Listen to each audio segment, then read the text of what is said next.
السلام علیکم friends, welcome to کتاب نگری یوٹیوب چینل کتابوں کی نگری میں خوش آمدید۔ میں ہوں آپ کی ہوسٹ اقرا یاسین، اور آج میں آپ کے لیے لے کر آئی ہوں زہرا فاروق حسن کے قلم سے تحریر کردہ خوبصورت ناول درد دل کی تو دوا کی ایپیسوڈ نمبر 70 کو لے کر۔ لیکن رکیے، ناول کو ریڈ کرنے سے پہلے جلدی سے کیجیے چینل کو سبسکرائب، ویڈیو کو لائک اور کلک کر لیجیے بیل آئیکن کو۔ اب آتے ہیں ایپیسوڈ کی جانب۔ اسٹڈی روم سے ملے ہوئے روم میں جاتے ہوئے فائق صاحب اپنی جگہ ٹھٹک سے گئے۔ کتنے دنوں بعد انہوں نے اس عورت کو دیکھا تھا۔ وہ نہ چاہتے ہوئے بھی وہیں ٹھہر کر کھڑے ہو گئے۔ سامنے سے آتی نگار کے چہرے پر اتنی وحشت چھائی ہوئی تھی کہ فائق صاحب لگاتار انہیں دیکھتے جا رہے تھے۔ رک تو نگار بھی گئی تھی انہیں وہاں کھڑے دیکھ کر۔ اپنی اپنی جگہ پر دو نفوس کھڑے ایک دوسرے کی آنکھوں میں چھائے احساسات کو پڑھ رہے تھے۔ ایک کی آنکھوں میں پہلی بار شکست کے رنگ تھے تو دوسرے کی آنکھوں میں سکون کے ساتھ ساتھ مقابل کو ہرا دینے کی جیت کی چمک۔ یہی چمک شکست کھانے والی بجھی آنکھوں میں بہت ہی تیزی سے چبھی تھی، اور پھر سے نفرت کی آگ بھڑک گئی۔ کیسی ہو نگار؟ تم نے تو میرا حال جاننے کی کوشش بھی نہیں کی، مگر میرا حوصلہ تو دیکھو کہ میں پھر بھی تم سے تمہارا حال پوچھ رہا ہوں۔ فائق صاحب اپنے اسی مخصوص انداز میں بولتے جو صرف نگار کے لیے ہوتا تھا۔ دھیرے دھیرے چل کر نگار کے مقابل میں آ کر کھڑے ہو گئے۔ تمہیں کیا لگتا ہے کہ میں کسی برے حال میں ہوں؟ مقابل کے سرد آنکھوں میں آنکھیں گاڑ کر کڑواہٹ سے مخاطب ہوئی۔ فائق سر جھٹک کر طنز سے ہنسے۔ بس کر دو نگار، اب بس کر دو۔ تم نے جو اپنے اوپر یہ بے نیازی کا خول چڑھایا ہوا ہے نا، یہ جو غرور سے گردن تانے کھڑی ہوئی ہو نا، یہ سب بس ایک دکھاوا ہے۔ فائق کی نیلاہٹ چھلکاتی گرے آنکھوں میں نگار کو اپنے لیے بس حقارت ہی حقارت نظر آئی۔ وہ لبوں پر تمسخر آمیز مسکراہٹ سجائے اسی طرح انہیں دیکھتے ہوئے بول رہے تھے۔ اپنی شکست قبول کر لو نگار، تم بہت پہلے ہی ہار گئی تھی، اور اس ہار کو اب قبول کر لینے میں ہی تمہاری بھلائی ہے۔ ان کا ایک ایک لفظ نگار کو انگاروں پر لٹانے کے لیے کافی تھا۔ جو منظر گیٹ پر دیکھ کر آئی تھی اور جو شکست انہوں نے الیار سے کھائی تھی، وہ ان کے لیے پہلے ہی سے قابل قبول نہیں تھی، اور اب فائق کا طنز۔ نگار جھپٹ کر ان کا گریبان تھام لینا چاہتی تھی کہ اس سے پہلے ہی انہوں نے نگار کی کلائی اپنی گرفت میں جکڑ لی اور ایک تیز جھٹکا دے کر نگار کو دور دھکیل دیا۔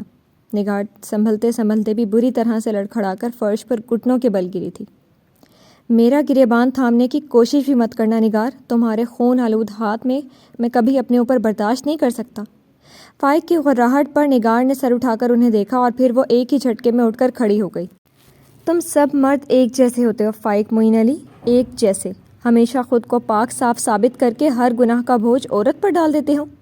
وہ زہریلے لہجے میں بولتی اب ان کے مقابل میں آ کر کھڑی ہو گئی۔ اگر میں اس کہانی میں قصوروار ہوں تو تم سب کیسے معصوم بن گئے؟ اس کہانی میں ایک میں ہی نہیں، سبھی برابر کی گنہگار تھے، سمرا، زین، مبین اور یہاں تک کہ تم بھی۔ وہ پھر سے ان کی آنکھوں میں دیکھتی پوری آواز سے چلائی۔ فائق صاحب نے ہونٹ بھینچ لیے۔ نوشی کے سب سے بڑے گنہگار تو تم تھے فائق، صرف تم تھے۔ تم سب سے زیادہ دعوے دار تھے اس سے محبت کی، بچپن سے اس سے محبت کرتے تھے، مگر تم نے کیا کیا تھا فائق معین علی اس کے ساتھ؟ ایک ہی جھٹکے میں ساری محبت بھلا کر نوشی کے منہ پر طلاق دے ماری۔ وہ زہر اگل رہی تھی، اور فائق کے دل میں اس زہر کے اثر سے پرانے لگے زخموں پر نیلاہٹ پڑنے لگی، ان کی آنکھوں میں سرخی چھانے لگی۔ میں نوشی سے نفرت کرتی تھی اور ہمیشہ کرتی رہوں گی، اور اسی نفرت میں نے سارا کھیل کھیلا، مگر تم سب جو اس سے محبت کے دعوے دار تھے، تم سب کیوں اس محبت کے صدقے میں اسے معاف نہیں کر سکے؟ بولو فائق معین علی، بولو۔ نگار فائق کی سرخ آنکھوں میں دیکھتے ہوئے طنز سے ہنسی۔ کیوں نہیں بولتے تم؟ کیونکہ تمہارے پاس کوئی جواب ہے ہی نہیں۔ ہمیشہ محبت کے اس کھیل میں تم اور زین ناکام ہوئے تھے، ناکام۔ سنا تم نے فائق؟ تم اور زین دونوں ہی مجھ سے زیادہ گنہگار تھے، اور ہو الیار اور سمین ہی کیا، پوری دنیا کے سامنے خود کو پاک اور مجھے گنہگار بناتے رہے ہو، اور وہ کچھ اور بول ہی نہیں پائی۔ فائق نے بڑھ کر ان کی گردن اپنے ایک ہاتھ کے شکنجے میں کس لی تھی۔ تمہارے گناہ یاد دلاؤں کہ کیا کیا کھیل کھیلے تھے تم نے، کتنے دل اجاڑے، کتنی زندگیاں برباد ہوئیں، آج وہ سب یاد دلاتا ہوں تمہیں۔ نگار کی گردن پر شکنجہ کستے ہوئے ان کی آواز میں برف سی کاٹ تھی۔ وہ تم ہو جس نے نوشی کو ہر طرح کا نقصان پہنچانا چاہا، اسے بدکردار ثابت کرنے کے لیے اسے 2 ٹکے کے عیاش آدمی کی ہوس کا نشانہ بنانا چاہا، اور اسی حالت میں اس کی فوٹوز لے کر اسے بدنام کرنا چاہا۔ تم ہی ہو جس نے میرے بھائی جیسے دوست سے محبت جیسی قیمتی چیز چھین کر اسے خالی دل کر دیا۔ وہ جب تک جیا گھٹ گھٹ کر جیا، یہاں تک کہ اس نے اپنی جان خود سے لے لی۔ یاد ہے زین تمہیں اس کی موت یاد ہے تمہیں؟ ان کی گردن پر شکنجہ کستے ہوئے ان کے لبوں سے انگارے نگل رہے تھے۔ نگار کا دم گھٹ رہا تھا، مگر وہ بجائے ان سے اپنی گردن آزاد کروانے کے ان کی آنکھوں میں بس دیکھے جا رہی تھی۔ تم ہی ہو جس نے مبین جیسے باکردار شریف انسان کو، جب وہ صرف اور صرف اس کی عزت بچا کر محفوظ کر رہا تھا، تم نے اسے میری نوشی کے ساتھ غلط رنگ میں جوڑ کر زین اور مبین کے بیچ ایسی درار ڈلوائی کہ وہ تاعمر نہ پٹ سکی۔ تم ہی ہو جس کی وجہ سے نوشی کو ناکردہ گناہوں کی بدکرداری کے جھوٹے جرم میں اس کے باپ سے وہ مار کھانی پڑی جس نے اس کے جسم پر ہی نہیں روح پر بھی نیل ڈال دیے تھے۔ تم ہی ہو جس کی وجہ سے نوشی کی عزت پورے گاؤں میں اچھالی گئی، ہمارے سروں پر خاک ڈالی گئی۔ تمہاری ہی وجہ سے اس کی شادی ٹوٹی۔ وہ ایک ایک کر کے نگار کے سارے جرم گنوا رہے تھے۔ تم ہی ہو جس کی وجہ سے شادی کی پہلی ہی رات میں نے اس پر ظلم و ستم کا پہاڑ توڑا۔ تم ہی وہ ناگن ہو نگار جس کی وجہ سے پورے 1 سال میں اپنی معصوم بیوی سے اس قدر نفرت کرتا رہا کہ اس کے ماں باپ کے مرنے پر بھی میں 2 لفظ اس سے ہمدردی کے نہ بول سکا۔ آج تک میں اپنی چچا چچی سے شرمندہ ہوں۔ نفرت کے ساتھ ساتھ ان کی آنکھوں میں گزرے زمانے کی کرب کی اذیتیں بھی جھلکنے لگی تھیں۔ اور بتاؤں تمہارے جرم نگار، اور بتاؤں؟ وہ زور سے چیخے۔ نگار کی گردن جھٹک کر چھوڑ کر وہ چیختے ہوئے برسوں کا دبا غبار نکال رہے تھے۔ تم ہی وہ ہو جس کے ناٹک کی وجہ سے میرے باپ کی اچانک موت ہو گئی۔ تم ہی جس کی وجہ سے میری ماں بھی مر گئی، اور تم ہی ہو وہ جس کی وجہ سے میں نے اپنے انہی ہاتھوں سے انہوں نے اپنے ہاتھ اٹھا کر سرخ آنکھوں سے اسے دیکھا، اپنی نوشی کو انہی ہاتھوں سے مارا، یہ جانتے ہوئے بھی کہ اس کے پیٹ میں میرا ہی بچہ پل رہا ہے۔ اور صرف اتنا ہی نہیں، طلاق کا پتھر بھی اس کے سر پر دے مارا۔ اور یہ میں نے کیا، یعنی فائق معین علی نے یہ کیا، صرف اور صرف تمہاری نفرت اور حسد نے ہم سب کو کٹ پتلی بنا دیا تھا۔ درد بن لہو بن کر ان کی آنکھوں میں جھلکنے لگا۔ اپنی خون آلود آنکھوں سے انہوں نے ساکت سے کھڑی نگار کو دیکھا۔ وہ پتھر کی بت بنی فائق کو دیکھ رہی تھی۔ فائق نے جبڑے بھینچ کر اس عورت کو دیکھا جو اوپر سے اتنی رکھ رکھاؤ والی عورت نظر آتی ہے، مگر اندر سے وہ کتنی گھناؤنی ہے۔ ایک بار پھر وہ ضبط کی انتہا پر پہنچ کر ان سے مخاطب ہوئے۔ تمہارے سارے گناہ میں ہم برابر کے شریک سہی نگار، مگر تم بھول گئی ہو تم ہی وہ ہو جس نے میری درد سے تڑپتی نوشی پر کوئی رحم نہیں کھایا تھا۔ ارے کم سے کم ایک عورت ہونے کے ناطے تو اس پر رحم کر لیتی۔ کیسے تم نے اس پر اپنی نفرت انڈیلی تھی؟ وہ بچہ زندہ رہتا اگر تم اسے اتنی بے دردی سے نہیں مارتی۔ تمہیں ذرا سا بھی ایک درد سے تڑپتی عورت پر رحم نہیں آیا؟ درد خون کے آنسو بن کر ان کی آنکھوں سے بہہ نکلا۔ فائق نے دانت بھینچ کر آنکھیں بند کر کے خود پہ قابو پانا چاہا۔ ہماری زندگی میں سب اجاڑ کر بھی، سب تباہ و برباد کر کے بھی تم کہتی ہو کہ اکیلے کی تم قصوروار نہیں؟ ساری زندگی تمہاری وجہ سے میں اپنی بیٹی سے دور رہا، پاس آئی تو اسے گلے سے نہیں لگا سکا۔ کتنے دکھاوے، کتنی بے رخی کے ناٹک کیے، کیسے کیسے ضبط سے میں گزرا۔ کیا تم احساس بھی کر سکتی ہو میری اذیتوں کا؟ ان کی آواز اب آہستہ ہو گئی تھی، مگر اس آواز میں بس دکھ ہی دکھ کھلے تھے۔ الیاڈ جیسے معصوم کو کیا کچھ نہیں سہنا پڑا، صرف تمہاری وجہ سے، اور اب بھی تم بجائے اپنی غلطی تسلیم کرنے کے دوسروں کو اس کے قصور یاد دلوا رہی ہو۔ وہ قدم قدم چلتے ایک بار پھر ان کے سامنے آ کر کھڑے ہو گئے۔ ایک بات کان کھول کر سن لو نگار، اب بہت ہو چکا۔ اپنی نفرت، اپنا پاگل پن یہیں اسی جگہ دفن کر دو۔ اگر اس بار تم نے میری بیٹی کی زندگی تباہ کرنے کی کوشش بھی کی تو میں ہی وہ شخص ہوں گا جس کے ہاتھوں سے تمہارا قتل ہوگا۔ اپنی لہو رنگ آنکھوں سے نگار کی سرد آنکھوں میں دیکھتے ہوئے ایک ایک لفظ سرد انداز میں ان کے ہونٹوں سے ادا ہوئے تھے۔ پھر وہ رکے نہیں تھے، تیزی سے مڑ کر وہ اپنے روم میں چلے گئے تھے۔ اب نگار تھی اور ماحول میں گونجتا ہوا ہولناک وحشت ٹپکاتا سناٹا۔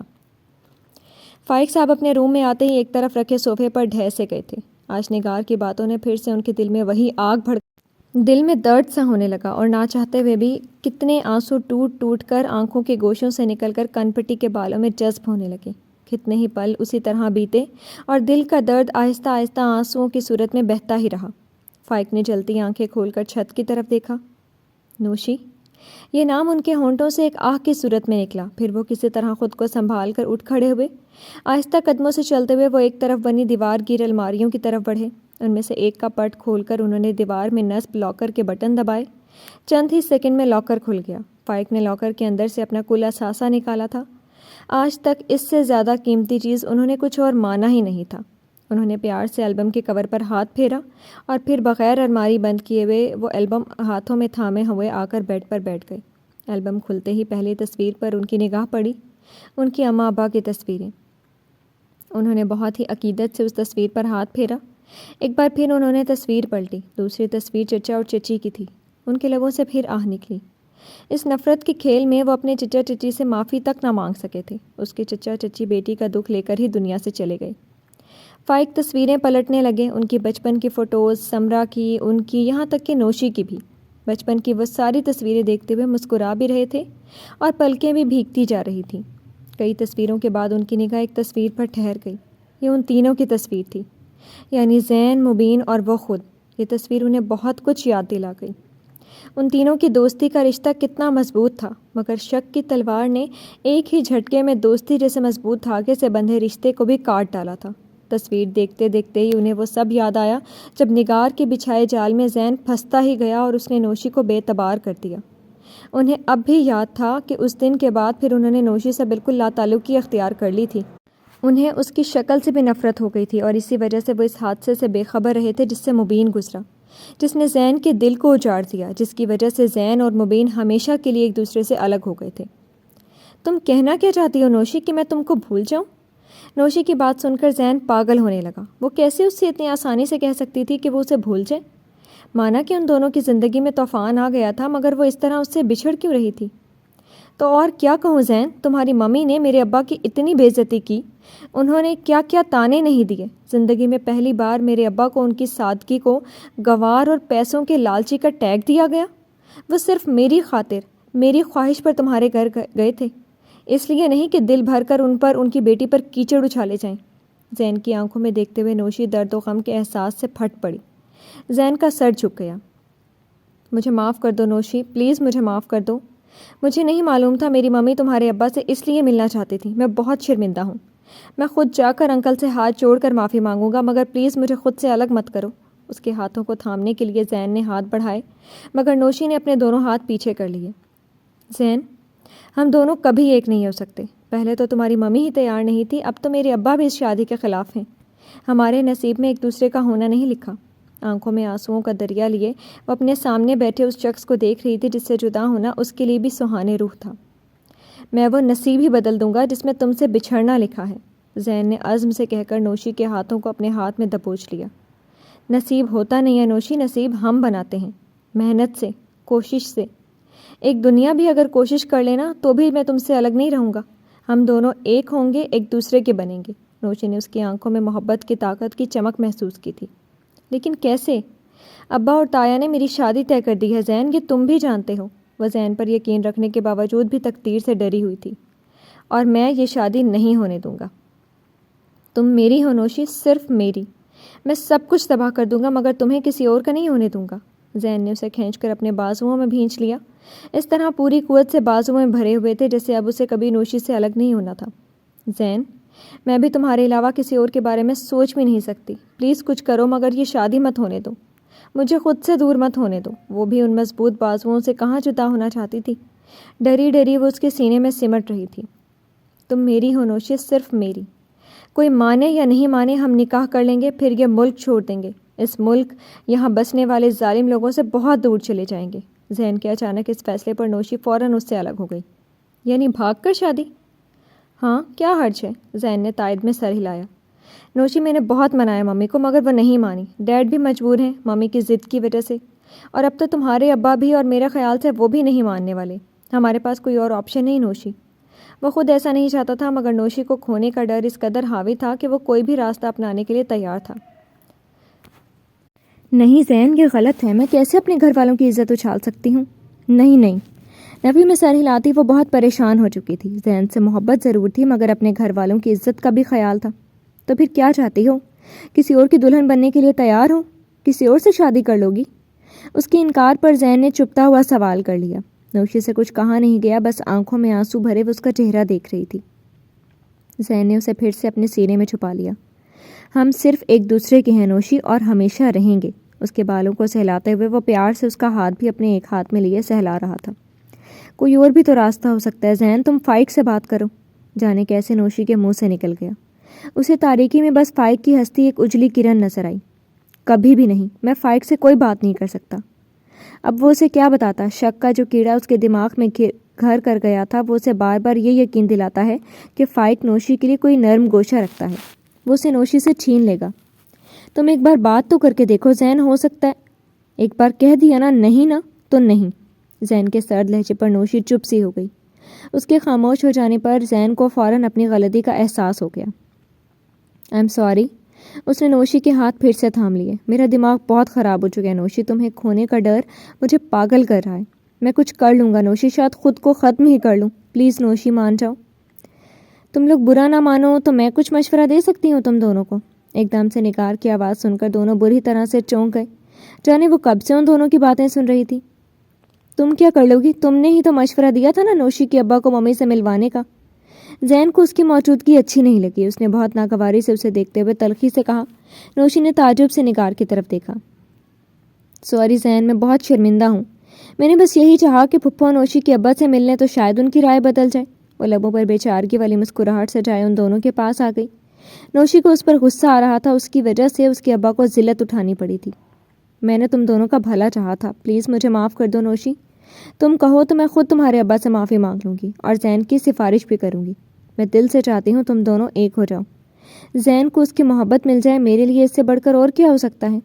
وہ آنکھوں میں آنسو لیے باری باری ان دونوں کو دیکھتی ندامت سے چور لہجے میں بول رہی تھی۔ اٹس اوکے، رو مت، ہم تم سے ناراض نہیں۔ زین کے ہمدرد دل فوراً پگھل گیا۔ کچھ بھی تھا، وہ اس کی کزن ہونے کے ساتھ ساتھ دوست بھی تھی، اسے یقین تھا اس پر، مگر نوشی کچھ نہیں بولی۔ ہوٹل والے واقعے کے بعد وہ نگار سے کھٹک سی گئی تھی۔ نگار کو اس کی پرواہ بھی نہیں تھی، وہ صرف زین کو اپنے شیشے میں اتارنے آئی تھی جو وہ کر چکی تھی۔ میں یہاں صرف تم دونوں کی مدد کرنے کے لیے آئی ہوں اور میں تمہاری مدد کر کے رہوں گی۔ تم صرف میری سنو، میں نے سب پلان کر لیا، بس تمہیں انجام دینا ہے۔ وہ زین کا ہاتھ تھامے بڑے مخلصانہ انداز میں دوستوں کی طرح اسے اپنا سارا پلان سمجھا رہی تھی۔ زین اس کا مشکور ہو رہا تھا لیکن نوشی بالکل خاموش تھی۔ اس کا دل بار بار بس یہی صدا دے رہا تھا کہ قسمت ان کے ساتھ کوئی کھیل کھیلنے والی تھی۔ سمرا، مجھے بہت ڈر لگ رہا ہے، ابا اور تایا کو دکھ پہنچے گا اس طرح میرے جانے سے۔ نوشی اپنے ساتھ چادر میں منہ چھپائے بیٹھی سمرا کے بازو تھام کر بری طرح سے ڈری ہوئی بولی تھی۔ کچھ نہیں ہوتا، تم گھبراؤ مت۔ ابا اور تایا بے شک پہلے غصہ ہوں گے مگر پھر مان جائیں گے، میں خود انہیں موقع دے کر سمجھاتی رہوں گی۔ بس تم اپنے آنے والے سنہرے پلوں کو سوچو، تمہاری تو یار پوری لائف بدل جانے والی ہے۔ سمرا اسے اپنے ساتھ چلتی نوشی کا ہاتھ مضبوطی سے تھامے میں تسلی دے رہی تھی مگر آنکھوں میں مکارانہ چمک بڑھتی ہی جا رہی تھی۔ مجھے کچھ صحیح نہیں لگ رہا سمرا، دل بہت گھبرا رہا ہے، ہم واپس چلتے ہیں۔ نوشی کو رہ رہ کر خوف ستا رہا تھا۔ ٹیکسی اپنی منزل کی طرف رواں دواں تھی۔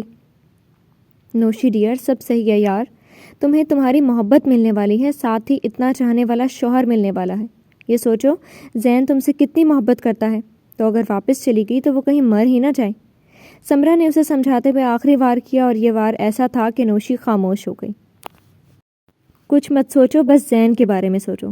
یار تو کتنی لکی ہے، اتنا شاندار، اتنا پیسے والا شوہر تمہیں ملنے والا ہے، اوپر سے دیوانوں کی طرح چاہتا ہے۔ تیرے تو بڑے عیش ہو گئے ہیں۔ سمرا اب اسے سنہرے خوابوں کی جھلکیاں دکھانے کی کوشش میں لگ گئی۔ نوشی بس ہلکے سے مسکرائی تھی۔ سمرا کی باتوں سے اس کا ڈر کچھ کم ہوا تھا مگر دل میں اب بھی بہت گھبراہٹ ہو رہی تھی۔ اس کے ابا اماں اس کی شادی کی تیاری کر رہے تھے اور ادھر وہ ان کی مرضی کے خلاف کسی دوسرے سے نکاح کر کے اس ملک سے جا رہی تھی۔ اس دن نگار نے ان دونوں کو ہی یہی مشورہ دیا تھا، بلکہ صرف مشورہ ہی نہیں دیا تھا، ان کے جانے کے سارے انتظامات ہی اپنے ذمے لیے تھے۔ زین نے اپنے اور نوشی کے لندن جانے کی ٹکٹس بک کروا لیے تھے۔ ادھر نگار نے ان دونوں کے نکاح کے لیے اپنے اس بنگلے میں سب انتظام کر لیا تھا جو اس کی ذاتی ملکیت تھا۔ اس نے سمرا کو بھی اپنے ساتھ ملا لیا تھا۔ یہ سمرا ہی تھی جس کی مدد سے نوشی آج گھر سے نکلنے میں کامیاب ہو گئی تھی۔ اسی نے ابا کو منوا لیا تھا کہ وہ دونوں نگار کے ساتھ نوشی کی شادی کے کپڑے لینے شہر جانا چاہتی ہیں۔ ابا بھی آخر تھوڑی ہیل و حجت کے بعد مان ہی گئے اور اب وہ سمرا کے ساتھ نگار کے بنگلے پر جا رہی تھی۔ سمرا، میں ٹھیک کر رہی ہوں نا؟ ٹیکسی انہیں ایڈریس پر چھوڑ کر چلی گئی اور سمرا گیٹ کو نگار کی دی گئی چابی سے کھول رہی تھی جب ایک بار پھر وہ نوشی سے پوچھا۔ 100% درست، تم بالکل ٹھیک کر رہی ہو۔ آج کے بعد تم اپنے اس فیصلے سے ہمیشہ میری بھی مشکور رہو گی۔ سمرا نے مڑ کر اس کا بازو دبوچا اور اسے کھلے گیٹ سے بنگلے کے اندر لے آئی۔ یہ اندر باہر سے سجا بڑھا ایک خوبصورت بنگلہ تھا۔ وہ دونوں آہستہ آہستہ چلتی بنگلے کے اندر داخل ہوئی تھیں۔ چاروں طرف سناٹا چھایا ہوا تھا، کوئی ایک بھی نفوس اس بنگلے میں نظر نہیں آ رہا تھا۔ اوف، نگار ابھی تک پہنچی نہیں؟ یہ زین کی بھی لگتا ہے تیاری مکمل نہیں ہوئی ہے جو اب تک پہنچا نہیں۔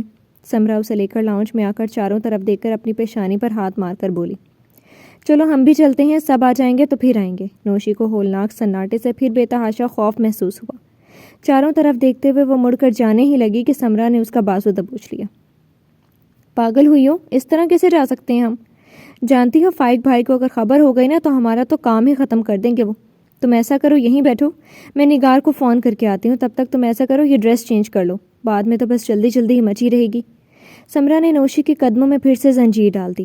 سمرا اسے بیڈ روم میں چھوڑ کر ڈور بند کرتی چلی گئی تو نوشی کا دل اب بری طرح سے گھبرانے لگا تھا۔ اسے کچھ بھی سمجھ نہیں آ رہا تھا۔ اپنی گھبراہٹ پر قابو پانے کے لیے اس نے شاپر کھول کر اس میں سے ڈریس نکالا، سرخ آتشی جوڑا۔ نوشی کی آنکھیں پانیوں سے بھرنے لگیں۔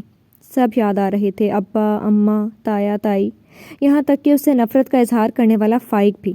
کچھ دیر وہ بھیگی پلکوں کے ساتھ ڈریس دیکھتی رہی، پھر سر جھٹک کر ڈریس لے کر وہ واش روم میں گھس گئی۔ وہ ڈریس چینج کر کے جیسے ہی روم میں داخل ہوئی اس کی نگاہ فوراً بیڈ پر گئی تھی اور نوشی کی آنکھیں پھٹ گئیں۔ وہ بت بنی اس انسان کو بیڈ پر آرام سے نیم دراز دیکھ رہی تھی۔ جی تو فرینڈز، کیسی لگی آپ کو آج کی ایپیسوڈ؟ امید ہے آپ کو پسند آئی ہوگی۔ کمنٹ سیکشن میں اپنی رائے کا اظہار ضرور کیجیے گا۔ پھر حاضر ہوں گے ناول کی نئی قسط کے ساتھ، تب تک کے لیے شکریہ، اللہ حافظ۔